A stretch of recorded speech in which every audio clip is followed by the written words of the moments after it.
He found an old camera in the attic. What was on it gave him nightmares. The attic smelled like dust and memories nobody asked to remember. Ethan hadn't been home in over 10 years. Not since the funeral.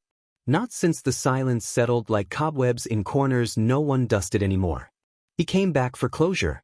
Or so he told himself.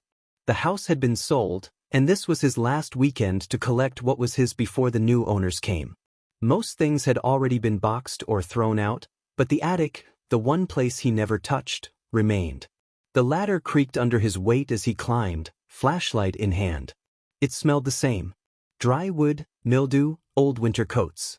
But there was something else. A coldness not tied to weather. In the back corner, under a frayed tarp, he found a leather trunk. Inside, among moldy papers and brittle books, was a 1980s Canon E1 camera. Still loaded. He stared at it, stunned. His mother had always been the family documentarian, but he'd never seen this camera before. He turned it over in his hands. It was heavy, but still warm from the attic heat, though something about it felt unnatural.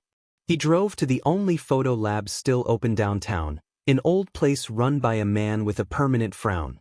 An hour later, Ethan left with an envelope of freshly developed prints.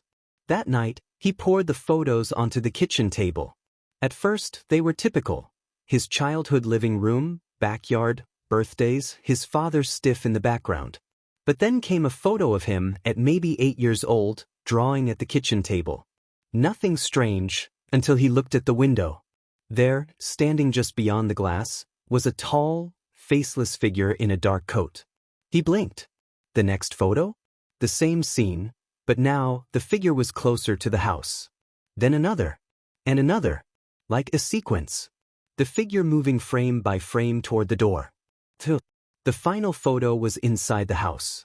Taken from directly behind Ethan, looking over his shoulder. He dropped the photo, hands shaking. He'd been alone that day. He remembered. Or thought he did. That night, he couldn't sleep.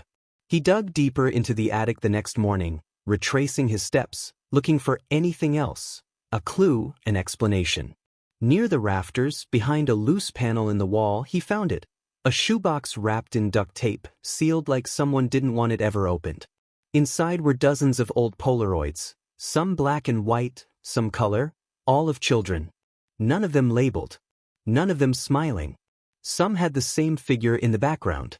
Others were taken through windows, car mirrors, bedroom closets. But one made him physically recoil. It was a photo of him in bed. From the angle, the photo had been taken from inside his room. Late at night. He flipped it over. Written in shaky, blocky handwriting were the words, "He remembers more than he should." Ethan drove to the town library, desperate for answers. Something, anything. He dug through old newspaper records, missing persons reports, police logs.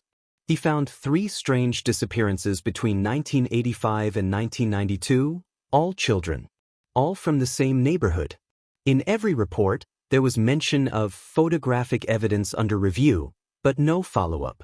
No arrests. No suspects. Back at the house, he scanned one of the Polaroids onto his laptop and enhanced it. It was clearer now.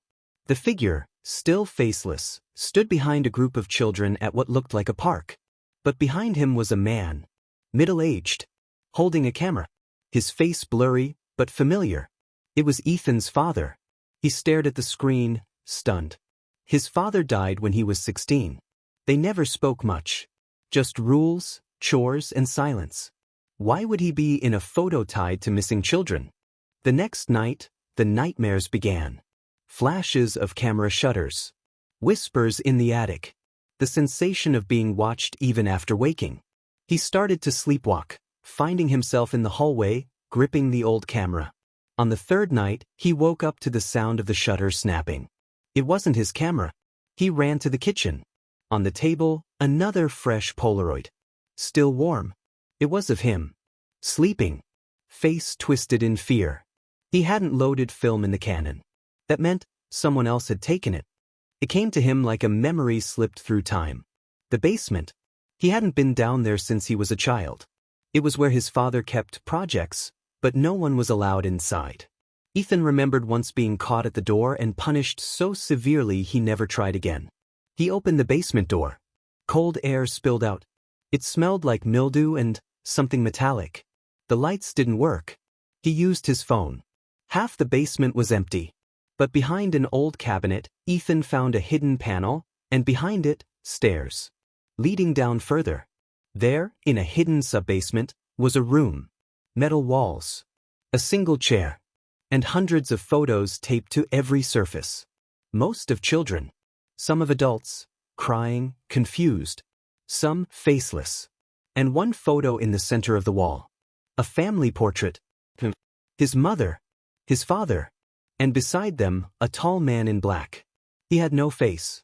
But Ethan felt like he knew him. On the table was a VHS tape labeled, MK Shutter, Memory Suppression Trial 12C. He took it home and played it on the old VCR in the den. Static. Then his father's voice. Subject retains memory even after photo exposure. Recommend suppression reinforcement. Shutter therapy ineffective. Risk of recall too high. Then a scream. A child's scream. Then silence. Then a still image of Ethan as a boy, eyes blank, camera in hand. Behind him, the man in black stood in the shadows. His father had been part of something. Something wrong. That night, Ethan burned the camera. But the photos remained. And so did the nightmares. Only now, the man was no longer in the background. He was beside his bed. Watching. Smiling. When Ethan went to destroy the remaining prints, one final Polaroid fell from the stack. It was a picture of tomorrow. The kitchen, his chair, his plate. Empty. And scrawled at the bottom in red ink. Now it's your turn behind the lens.